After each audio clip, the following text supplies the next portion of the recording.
Bueno, la idea original era hacer un video explicativo sobre cómo opera el cambio tecnológico en el sistema capitalista y en el sistema socialista soviético, pero por un fallo mío en la grabación he decidido dividir este video a la mitad. En el canal ya hay disponible un video que explica el sistema socialista soviético y ahora voy a explicar el sistema capitalista. Igual voy a hacer un video uniendo, bueno, los dos como tenía pensado originalmente y añadiendo algo de contenido. Dicho esto, pasamos al video. Bueno, acá lo que hice es un ejemplo a pequeña escala, más o menos aproximado, de una economía capitalista. Los números que puse no son exactos, ni tampoco es necesario que sean exactos. Eh, Tampoco voy a utilizar un vocabulario complejo, o sea, va a ser complejo, pero no extremadamente complejo, ni tampoco algo muy marxista. O sea, no pretendo enfocar el canal solamente a gente que se leyó los tres tomos del Capital. Y obviamente esto es una simplificación.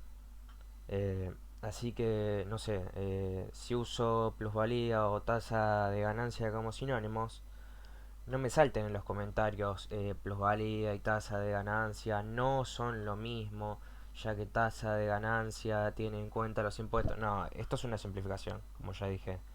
La idea es que esto dure, pero no que dure 3 horas. Dicho esto, nuestra pequeña economía capitalista tiene cuatro empresas de autos, A, B, C y D. Y este ejemplo tiene algunos supuestos. Cada empresa produce 480 unidades al mes, cada empresa tiene 400 trabajadores y se producen 16 autos al día. Cada auto vale $40.000. El capital variable, o sea, los salarios que se pagan, el costo de la mano de obra de cada auto, es 4.000. El capital constante, o sea, los insumos, son 32.000. Y la plusvalía, la ganancia, es 4.000. Cada trabajador individual al mes se le pagan $4.800. Acá estoy haciendo otro supuesto que no lo puse, pero es que la inflación es cero. Se gastan $15.360.000 en insumos, o sea, cada empresa gasta individualmente. Hay tiempo económico. ¿Qué quiere decir eso? Que en un momento el capitalista planifica la producción, en otro momento contrata a los empleados, en otro momento se ponen a trabajar, en un momento esto producen un output, en otro momento los autos van a la concesionaria y en otro momento esos autos se venden. Y luego de que se venden, el capitalista va a decidir si va a volver a producir la misma cantidad de autos, si va a ampliar la producción, si la plata que gana con la venta de los autos va a pagar las deudas que tiene, o también puede pasar que haya incertidumbre y el capitalista diga que la plata que ganó con la venta de los autos no va a invertir en nueva maquinaria ni va a expandir la producción, sino que la va a meter en una caja de seguridad hasta que haya certidumbre en la economía y eso puede generar muchos problemas. Después tenemos información incompleta. ¿Qué quiere decir esto? Bueno, el sistema capitalista es un sistema basado en la competencia. Hay muchas empresas que compiten entre sí y ninguna tiene los datos de cómo, cuánto y a qué precio produce la otra. O sea, puede hacer estimaciones, pero no lo sabe con exactitud, ni tampoco sabe cuál es la demanda. O sea, las empresas, el capitalista que dirige la empresa, estima la demanda y en base a eso calcula la producción. Y se puede equivocar. Pasamos a lo siguiente. Insumos totales. Bueno, la suma de cada empresa, estas cuatro, hace 61.440.000 dólares. Y la cuota de mercado es 25% cada una. Está dividida en partes iguales. La producción puse 1920. Bueno, están más o menos en equilibrio la demanda con la producción. Dicho eso, comienzo con la explicación del cambio tecnológico en el sistema capitalista. Pero antes, para hacer un poquito más capitalista este ejemplo, vamos a creernos por un segundo el discurso liberal del capitalista innovador, que hace todo solo, que inventa las tecnologías él solo, que hace todo solo. Obviamente él no compra patentes, obviamente no contrata. Las empresas estas no tienen una división técnica con 500 empleados cada una que inventan las nuevas tecnologías ellos. No, no, no, no, no. En este ejemplo va a ser el capitalista como el que va a inventar las tecnologías, como dicen nuestros amigos liberales. Dicho eso, en este caso, el capitalista de la empresa B, que es muy inteligente y hace todo solo, va a mejorar el capital fijo de su empresa. El capital fijo es las maquinarias, no sé, la cinta transportadora, bueno. Entonces, ¿qué va a suceder? Que se va a duplicar la productividad. En vez de 16 autos al día, 32. La empresa B duplicó la productividad. Eso quiere decir que en vez de 2 autos por hora, se van a producir 4 autos por hora. Y en consecuencia el precio de los autos va a disminuir. Algo que no expliqué y que lo voy a explicar ahora es que estos trabajadores toman este capital constante, son 32.000, y le agregan 8.000 dólares de valor, que son estos 4.000 que están acá y estos 4.000 que están acá, que hacen 8.000. Y o sea que en una hora, si fueran 2 autos, en capital variable se gastarían 8.000 y en plusvalía tendrías otros 8.000. Pero como ahora se duplicó la productividad, por hora se producen 4 autos. Eso quiere decir que el gasto en capital variable por auto y también la plusvalía van a disminuir. En vez de 4.000 a 2.000. Y la plusvalía también a 2.000. En principio, acá voy a parar y voy a decir algo. Estamos suponiendo. Y acá me olvidé de cambiarlo. 36, ahora sí. ¿En dónde estaba? Uno podría decir, si seguimos esto, que el capitalista es medio boludo. Si miramos así nomás. Ya que 2.000 de plusvalía, más 2.000 de plusvalía, más 2.000 de plusvalía, más 2.000 de plusvalía da 8.000. Y que de igual manera el capital variable sigue dando 8.000. O sea, volvimos a donde empezamos. Pero esto no es lo que sucede. Estas otras tres empresas, A, C y D, producen los autos a 40.000. ¿Eso qué quiere decir? Que la empresa B puede poner el precio de venta de sus autos o sea, por encima de 36 y abajo de 40. Entonces, con esto, la empresa B puede quitar cuota de mercado a su competencia y ganar mucho más dinero con los autos vendidos. También fijémonos en esto, estos trabajadores que siguen ganando lo mismo al mes, en vez de producir 8.000 dólares de valor agregado por hora, ahora producen 16.000 y sin embargo siguen ganando lo mismo. Eso quiere decir que la explotación del dueño de la empresa para con ellos aumentó. Y algo más, cuando suceden este tipo de procesos, en general, se gasta menos en capital constante, o se abarata, por ejemplo, ya que se utiliza de una manera más eficiente estos insumos. O también se despiden trabajadores ya que estos no son necesarios. Además, bueno, y continuando con el ejemplo, la cantidad de insumos que consume, en este caso la empresa B, se va a actualizar a 30.720.000.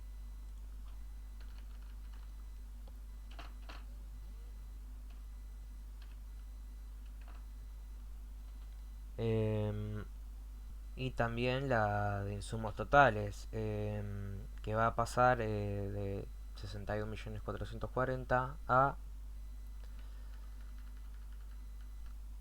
71 millones, no, 76.800.000. Em,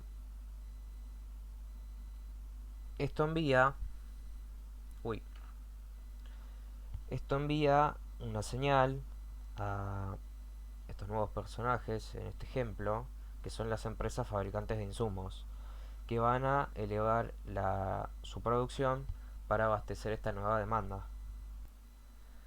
Entonces tenemos el siguiente escenario.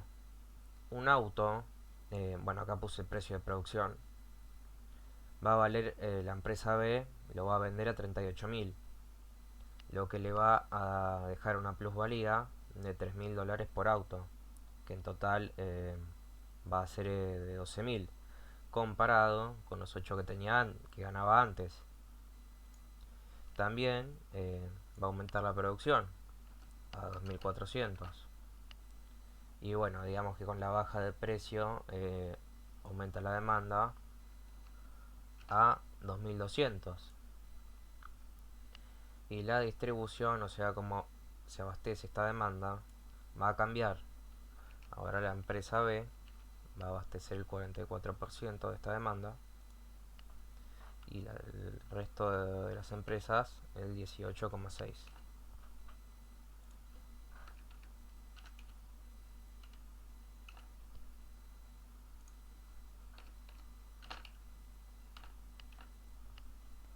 Y se va a detener ahí, o sea, el crecimiento de la empresa B, ya que las empresas A, C y D van a estar obligadas a bajar sus precios para no ir a la quiebra.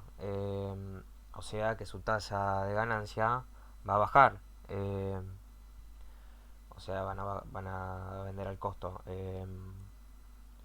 Pero estas empresas van a querer volver a ganar el dinero que ganaban y eliminar la amenaza de la empresa B, de que se siga fortaleciendo, y que así se quede con todo el mercado. Entonces va a pasar lo siguiente: la empresa C, que va a ser la primera que se dé cuenta de que la situación ha cambiado, obviamente acá va a jugar un papel clave el concepto de tiempo económico, va a ir a pedir un crédito al banco, que lo puse acá. Eh, entonces la empresa C va a ir al banco y va a decir algo como, la empresa B cambió su tecnología y está ganando mucho dinero y todavía hay lugar para otro más. Y el banco, que quiere ganar dinero y considera que esto puede ser lucrativo, ya que efectivamente hay lugar para alguien más, va a aceptar. Y así la empresa C va a cambiar sus instalaciones. Esto puede durar un año, por ejemplo. Y posteriormente la empresa D, que se va a dar cuenta de esta situación 3 o 6 meses después, dado, bueno, reitero lo que dije antes, en el capitalismo la información no es clara ni abierta al público. El empresario solo tiene la información de su propia empresa y datos, y algunos datos de los competidores, algunos los intuye, otros intenta averiguarlo, pero nunca con certeza. La empresa D va a ir a otro banco y va a pedir otro crédito para importar tecnología de su casa matriz, y este proceso eh, le va a llevar 1 año y medio para instalar todo. Y ahora veamos el caso de la empresa A. Bueno, esto es tragicómico lo que voy a hacer ahora. La empresa A decidió que no le gusta el país donde está. Hay muchos sindicatos, la gente pide por sus derechos, no le gusta pagar impuestos, si trata mal a los empleados, tiene un piquete en la entrada de la empresa. Bueno, y decide que la solución definitiva es trasladar su producción a un país del sudeste asiático, donde los trabajadores trabajen el doble y cobren la mitad o mucho menos, logrando así una baja de costos bastante significativa. Entonces, tenemos lo siguiente: pasa el tiempo y en 8 meses o 7 meses la empresa A traslada toda su producción a este país del sudeste asiático. Entonces, ¿qué va a pasar? Que va a producir 960 unidades al mes como la empresa B, o sea, 32 autos al día, pero con 800 trabajadores, que no lo voy a tocar acá. Y va a pagar la mitad del salario, o sea, $2.400. Es decir, que el capital variable por auto va a tener la misma composición que la empresa B, pero con una tecnología más vieja. Entonces el capital constante y el capital variable son 34.000 más 2.000 de plusvalía, 36. Esto se va a modificar. La producción va a pasar a 2.860. También vamos a suponer que con esta baja de precio generalizada aumenta la demanda a 2.600, y vamos a actualizar estos insumos totales, que ya no son 76, sino que son 91, 92, 160.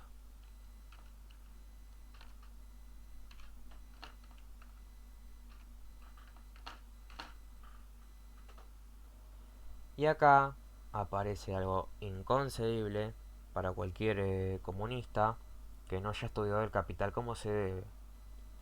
Esto es que el impacto del auto en la canasta salarial del trabajador va a disminuir.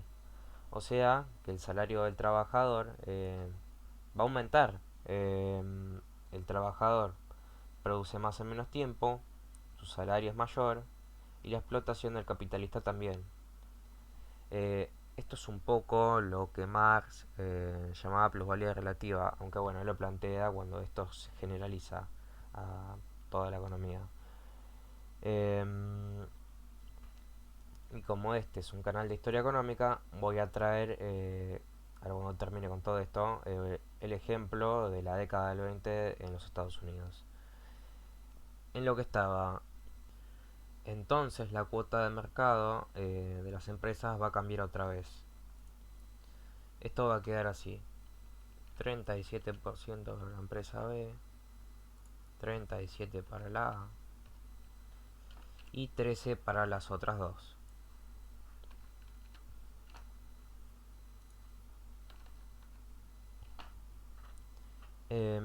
Estas últimas dos empresas están muy complicadas. Están siendo obligadas a vender cerca del costo o incluso ir a pérdida. Y si estas empresas cotizaran en bolsa, lo cual es una manera de obtener financiamiento, sería bastante peor, ya que cuando se presenten los balances y los inversores vean que están en una posición financiera débil en cuanto a deuda y ganancias, puede que vendan sus posiciones, desvalorizando la empresa y a la vez cortando de hecho cualquier posibilidad de que estas empresas emitan nuevas acciones. Y si fuese una empresa que repartiera dividendos a los accionistas, sería mucho peor. Eh, para este caso que estamos tratando bastante simple, vamos a suponer que no cotizan en bolsa. Bueno, lo que estábamos, la empresa D, digo, la empresa C, bueno, pasó un año, logró modernizar su línea de producción igualando los costos de la empresa B. Igual no estoy siendo muy preciso el paso del tiempo, pero lo que quiero que se entienda es el orden cronológico. Eh, o sea, la primera que actualiza su tecnología es la empresa B, luego baja costos la A, luego la C y finalmente la D. Eh, Dicho esto, la producción va a aumentar a 3.340, la cantidad de insumos totales a 107.520.000. Uy, ahí no sé qué pasó. Le pongo. Ahí está. Bueno, esto también lo que envía, esta actualización, es una señal a estas empresas que producen insumos de que tienen que producir más justamente. Y también crece la demanda total, aunque ya no tanto. Esta desproporción entre la producción y la demanda empieza a ser más evidente. Empiezan las presiones bajistas sobre el precio de los autos a vender cerca del precio de producción, o sea 36.000 o incluso más bajo. Em, la empresa D está siendo muy afectada por esto, toda, ya que es la única que no actualizó su tecnología. Pero vamos a decir que pasaron unos meses, medio año, y la empresa D finalmente logró adoptar la tecnología de estas dos empresas. Pero esto no fue gratis, o sea, esos 6 meses que pasaron, siendo el precio promedio 36.000, tuvo que cubrir esa diferencia pidiendo créditos, pidiendo dinero prestado o liquidando algún activo que tuviera la empresa, eh, o sea, empeorando su balance. Eh, Dicho esto, entonces esto se va a actualizar de 3.340 a 3.820. También los insumos totales a 122.880.000. Uy.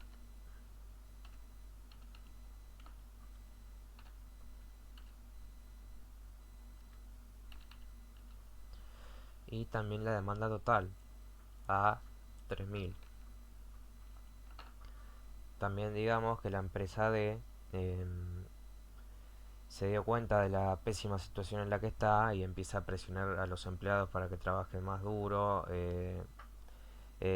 con menos descanso, los vigila más, intenta aumentar la productividad por otras vías, o despide trabajadores y hace que los trabajadores que se queden hagan el trabajo de los que echaron, intenta mantener sus ganancias por todas las vías posibles. Pero igual, acá que vamos a tener, que acá hay una desproporción muy fuerte entre la producción y la demanda. Esto va a empujar los precios de los autos hacia el costo de producción directamente. No, eh, sí, vamos a usar ese término acá, hacia 34.000. O sea que va a disminuir la tasa de ganancia a niveles cercanos a cero, debido a la enorme desproporción entre la producción y la demanda. Frenemos acá por un segundo, me interesa esto. ¿Qué debería pasar si seguimos un manual de economía convencional? O sea, un manual liberal. ¿Qué tenemos? Que hay poca demanda y mucha oferta. Entonces, ¿qué va a suceder? Que el precio del bien, al estar bajo justamente por esta desproporción, debería mandar una señal a las empresas de que deben disminuir su producción hasta que la demanda se equilibre con la oferta y el precio del bien esté en equilibrio. Bueno, justamente eso es lo que la teoría de Marx dice que no va a suceder acá. Y bueno, esto también se puede ver un poquito en teoría de juegos. Ahora no me acuerdo cómo se llamaba este. Va, si alguno quiere después lo busca. Se ve en casos de subastas, por ejemplo. Voy a cambiar esto antes de que me olvide. Em, bueno, esto va a quedar así. 32, 32, 26 y finalmente 10. Bueno, esto no es que es exacto, o sea, si sumamos, hacemos la cuenta, bueno, demanda y distribuimos, esto no da exacto. Lo que pasa es que, como explicaba antes, hay tiempo económico. O sea, no sé, por ejemplo, en el comienzo del ejemplo, la empresa A de golpe empieza a producir 960 unidades al mes. No es que ni bien las produce va a desplazar a la empresa B, C y D, sino que va a pasar un tiempo, va a pasar 6 meses, un año. Acá juegan diferencias de calidad, diferenciación de producto, marketing, bueno, entre otras cosas. Dicho esto, continúo con la explicación. Entonces, la empresa B, ante este difícil panorama, donde la tasa de ganancia cae, donde hay una feroz competencia entre las empresas que ponen todas más o menos el mismo precio, eh, este desequilibrio entre la producción y la demanda, lo que impulsa el precio de los autos todavía más abajo. Eh, ¿Qué va a decidir la empresa B? Bueno, la empresa B está muy bien parada, fue la primera empresa que innovó tecnológicamente y por ello consiguió una plusvalía extraordinaria. Tiene mucho capital acumulado en bonos y plazos fijos. Entonces, ¿qué va a hacer? Va a innovar tecnológicamente otra vez. O sea, va a invertir la plata que ganó en mejorar su capital fijo y con ello poner un precio todavía más bajo. Así recuperar su tasa de ganancia anterior. Pero la empresa A se da cuenta de lo que está haciendo la empresa B y decide disminuir sus costos de otra manera. En este caso, abaratando el capital constante, que de 32.000 va a pasar a 30.000. ¿Cómo va a ser esto? Bueno, la empresa A se había mudado a un país del sudeste asiático donde podía pagar la mitad de los salarios, o sea, en vez de 4.800, 2.400. Pero esto no es que solamente lo hace la empresa A, sino que hay muchas empresas instaladas en este país del sudeste asiático que probablemente es una dictadura salvaje sin sindicatos. Pero bueno, entonces salarios más bajos da lugar a precios más bajos. Eso quiere decir que algunos de esos productos que utiliza para esos insumos que utiliza para la producción los va a poder comprar ahí. Entonces esa va a ser una de las vías por el cual esto se abarata. Y la otra es que, bueno, este país no solamente es atractivo por estos bajos salarios, sino que como muchas veces sucede, estos países dan exenciones impositivas o subsidios. En este caso, la empresa A, luego de superar algunos trámites burocráticos, empieza a cobrar un subsidio, en este caso a la luz, vamos a decir, lo que le permite bajar el capital constante a 30.000, sumado a lo que expliqué antes. Y bueno, el Estado de este país del sudeste asiático, para compensar el gasto que le genera, no sé, subirá los impuestos al consumo, los que tributan los trabajadores. Y bueno, si estos trabajadores después, no sé, quieren pedir un aumento de sueldo para compensar que le subieron los impuestos, bueno, después el Estado, con el monopolio de la fuerza, va a decir, no, bueno, los salarios no suben, el país, no sé, pierde competitividad, deja de ser atractivo para el capital extranjero, bueno, lo que ya sabemos, el capitalismo más salvaje. Bueno, un poquito de esto nos habla Javi Milei acá en Argentina, cuando dice que el capitalismo se basa en darle un bien de mejor calidad al menor precio al prójimo, aun cuando eso signifique que, por ejemplo, una empresa traslade toda su producción a un país del sudeste asiático, donde hay una dictadura, no hay sindicatos, la gente es casi semiesclava y eh, no se pagan muchos impuestos. Entonces tampoco hay ni educación ni salud pública y la gente vive en un estado de miseria absoluta. Pero bueno, después cuando vamos a comprar los bienes, estos nos salen más baratos y entonces estamos todos contentos. Dicho eso, la empresa C, que todavía está pagando el crédito al banco que sacó, se da cuenta de lo que hacen estas dos empresas. O sea, la empresa A ya bajó el precio de los autos a 34.000 y la empresa B está camino a mejorar su tecnología, o sea, ya está cambiando su maquinaria. Entonces la empresa C va a pedir otro crédito al banco para mejorar su tecnología y así poder competir con estas dos. La empresa D, que el dueño no es tan astuto como el de la empresa C, se da cuenta de lo que hicieron las otras empresas tarde. O sea, hace el mismo proceso que la empresa C. Va y pide un crédito al banco, pero entre que pide el crédito y cambia la tecnología, van a pasar, por ejemplo, 2 años. Entonces, ya estas empresas están en condiciones de competir. O sea, entre que ese tiempo pasa, la empresa A, bueno, ya directamente operó el cambio de precio. Ya puso los autos a 34.000. La empresa B, que había comenzado esto primera, eh, ya instaló la nueva tecnología.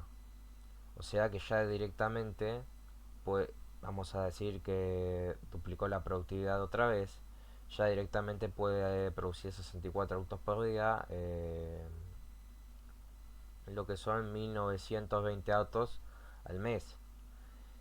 Y la empresa C está a unos pocos meses de poder modernizar su capital fijo. Entonces la empresa D está en una situación muy complicada. No puede competir por precio, y entonces las ganancias son negativas, o sea, da pérdida a la empresa. Y esto tiene que cubrirlo con el crédito del banco, con créditos del banco o de donde consiga. Entonces, ¿qué tenemos? Que la producción se va a elevar a 4.780. La empresa no elevó la producción, pone precio más bajo pero no la elevó. Y vamos a decir que la demanda subió a 3.400. Y bueno, acá la empresa D y la empresa C están bastante complicadas. Aclaro algo, la empresa C también mientras operaba el cambio tecnológico, también pidió créditos al banco para seguir en la lucha. O sea, estas dos empresas ya habían operado a la baja de precio y esta tuvo eh, que pedir dinero prestado. Pero pasan unos meses y bueno, digamos que la empresa C logra cambiar su tecnología del todo. Entonces la composición promedio de esta industria va a ser esta. Precio del auto, 34.000.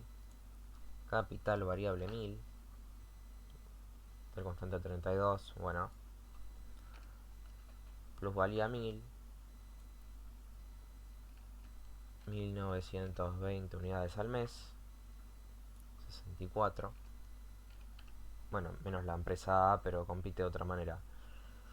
Y la producción se va a 5740.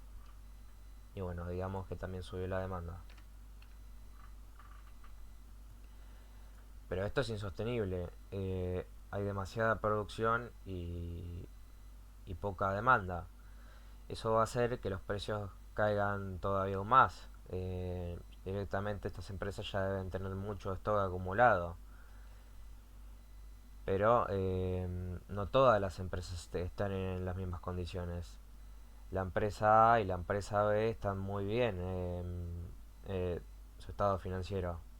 Tienen pocas deudas, no tienen, bueno, la empresa B directamente tiene una tecnología moderna, puede seguir en la lucha. En cambio, la empresa D va a ser la primera que va a quebrar. Eh, Básicamente, por este desajuste entre producción y demanda, genera que todas estas empresas tengan stock sin vender. Entonces, van a tener que poner, para deshacerse de él, van a tener que poner un precio más bajo que este. O sea que la plusvalía es negativa. Y van a tener que tapar esos agujeros tomando deuda.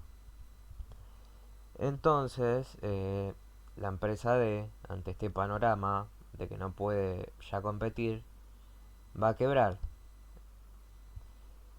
Y entonces, pero esto no queda acá, sino que el banco que le prestó a C em, va a decir, bueno, esta empresa le puede pasar lo mismo que le pasó a la empresa D y también ya no le va a prestar más dinero.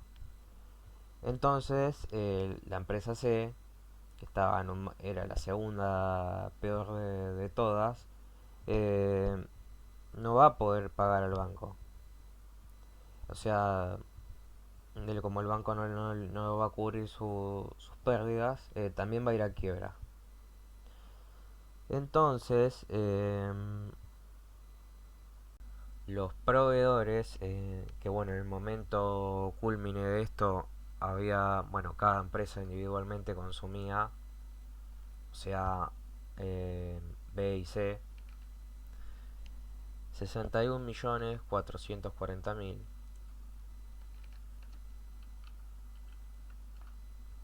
Y en total 184.720.000.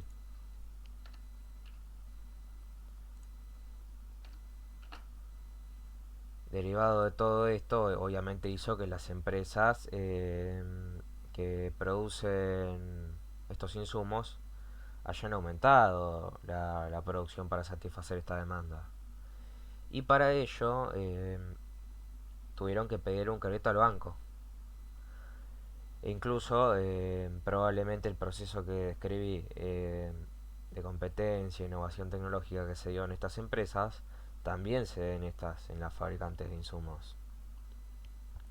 Dicho eso, esto pone presión sobre el sistema bancario. Haber dado créditos que no se van a poder pagar, ya que digo C y D quebraron. Las empresas que le proveían a C y D quebraron también. Entonces, los depositantes les van a sentir miedo de que el banco no les pueda devolver sus depósitos y van a ir masivamente a sacarlos del banco. Y entonces el banco va a quebrar. Obviamente si el Estado no le presta al banco. Esto, el banco que le prestó a C, el banco que le prestó a D, bueno, también podemos sospechar que este no es la única decisión equivocada que tomaron los bancos, sino que le prestaron a otras industrias y que estas también pasaron por el mismo proceso y luego no pueden pagar los créditos. Entonces, bueno, los trabajadores de C&D son despedidos, o los de las empresas de insumos son despedidos, eh, poniendo una presión bajista sobre la economía, o sea que también cae la demanda. Hay un caos generalizado en toda la economía, incertidumbre, las empresas tienen un mayor nivel de deuda y baja la tasa de ganancia en el corto plazo, las empresas que tenían pensado aumentar su producción no lo hacen. Eh, bueno, y si esta situación se sostiene en el tiempo, empiezan las presiones bajistas sobre los salarios, eh, o las empresas van a intentar que sus trabajadores trabajen más por el mismo salario, o, obviamente empeorando las condiciones de vida de los trabajadores. E incluso, bueno, las empresas A y B que estaban en buenas condiciones, tal vez compren a las empresas quebradas, concentrando aún más la economía. Contrario a la tesis liberal de que es imposible crear un monopolio en el capitalismo, sino que la única manera de crear un monopolio para ellos es que el Estado esté metido en el medio favoreciendo a alguno de los competidores. Y además, de paso, ya que le estoy pegando a los liberales, si alguno conoce la teoría austríaca de las crisis económicas, sabrá que los austríacos le adjudican la crisis del capitalismo a las tasas de interés artificialmente bajas impuestas desde el Banco Central, que no lo puse acá.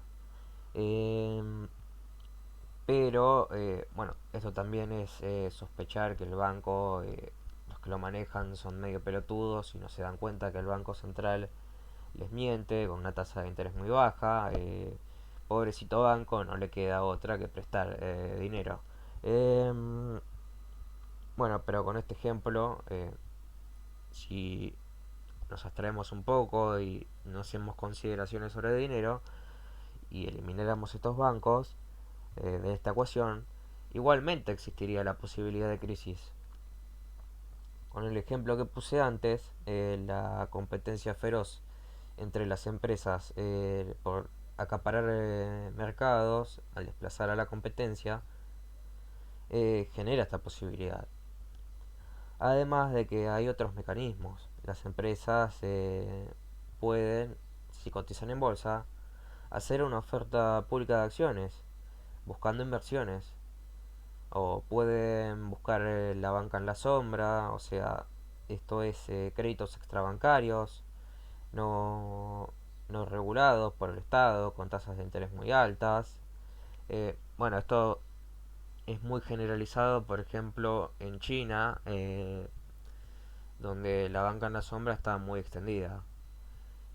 Y bueno, también hay sospecha que tuvo algo que ver este tipo de créditos en las crisis de los 90 en los Estados Unidos, aunque bueno, esto tómenlo con pinzas, no es una cuestión que haya estudiado a fondo en este caso. Eh, y bueno, también decir que un poco también estaba, por ejemplo, aplicaciones tipo Mercado Libre o todo ese tipo de aplicaciones que otorgan préstamos sin pedir muchos requisitos. Bueno, esto en el mundo es una cuestión debatida, ya que no, ya que se presta plata sin saber si la otra persona te la puede devolver o si la empresa te la puede devolver y genera una enorme inestabilidad al sistema financiero este tipo de cosas. Bueno, lo que estaba, las empresas también pueden optimizar sus procesos, pueden despedir trabajadores y hacer que los trabajadores que se queden hagan el trabajo de los que fueron despedidos, que trabajen más duro, bueno, entre otras cosas. Y ahora, como no podía ser de otra manera, pasamos a ver un poquito de historia. Y para dar un ejemplo de lo que estuvimos hablando, donde se vea este proceso, eh, preparé algo sobre la década del 20 en los Estados Unidos. Bueno, algunos datos que donde lo que expliqué se muestra claramente. Primero tenemos la inflación en los Estados Unidos en la década del 20. Fue una década deflacionaria. Acá tenemos 1920, bueno, -1, -11. 2 años nada más hubo inflación. También tenemos inflación cero, deflación, deflación, deflación. Y bueno, acá el 29 no hay datos, seguramente por la crisis que hubo. Em, entonces, Estados Unidos en esta época tenía patrón oro, lo que daba una gran estabilidad de precios y de salarios. O sea que los cambios en la productividad quedaban reflejados en este proceso. Eh, bueno, también tenemos los datos sobre el crecimiento del PIB en los Estados Unidos, que salvo 1920 y 21, donde hubo una recesión, todos los otros años la economía creció, inclusive creció mucho, como se ve acá en 1923, y siguió creciendo hasta 1929. Em, Fijémonos en esto, la productividad, bueno, fuera de consideraciones metodológicas, creció en toda esta década al 5,44, 4,21, comparado con las otras décadas anteriores, o sea que creció mucho la productividad en toda esta década. Y bueno, se ve reflejado acá. Y después, sobre tasas de interés, hay que pensar que la Reserva Federal en los Estados Unidos en estos años más que nada copiaba lo que hacía el mercado. No era que como hoy en día donde fija una meta de inflación, una tasa de interés eh, para indicarle a los operadores. No, no, en esta época ni siquiera tenía el control sobre todos los bancos. Eh, no sé si era un tercio más o menos lo que tenía de bancos que estaban bajo el sistema de la Fed. Eh, entonces, ¿qué tenemos? Hay que pensar, bueno, sobre este gráfico, que todos estos años la mayoría hubo de deflación. O sea que todo esto en general son tasas positivas. Eh, bueno, fijémonos acá, 1928 sube la tasa y bueno, acá desemboca, bueno, el 29 desemboca la crisis. Pero siempre son tasas positivas. Tenemos, bueno, está la tasa de descuento de la línea violeta, también de créditos bancarios, o sea, eh, agentes privados. Todas las tasas de interés de la economía de los Estados Unidos se mantenía más o menos a este nivel. No era como dicen, bueno, los austriacos que dicen, no, bueno, pusieron la tasa bajísima y bueno, después los bancos tomaron malas decisiones debido a la tasa bajísima. No, las tasas de interés eran más o menos aceptables. Bueno, alguno puede poner en los comentarios si no cree lo que estoy diciendo, si considera que estaban un poco bajas.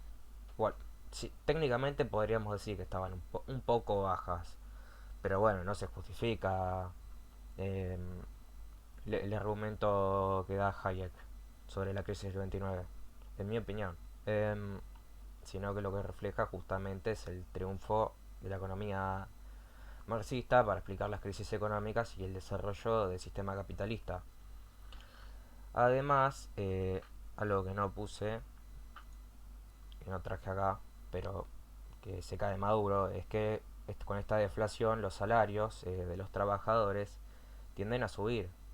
O sea que encima que bueno hay una competencia feroz entre empresas que eleva la productividad, los salarios tienden a aumentar y con esto empiezan a frenar la ganancia de las empresas. Y así encima que acá sube la tasa de interés, bueno, nos da la crisis del año 30. Dicho eso, no tengo nada más que decir, aunque bueno, después cuando junte los dos videos, el primero que publiqué en el canal y este, voy a ampliar todo esto, voy a poner más ejemplos, bueno. Ahora sí, llegamos al final del video. Si les gustó mi contenido, me ayudarían suscribiéndose y dándole a la campanita, así saben cuando subo un nuevo video, y dándole me gusta, así este contenido puede llegar a más personas. Les agradezco haberme aguantado, no sé cuánto, más de media hora, toda esta explicación y toda esta edición pésima. Gracias y los veo en el próximo video.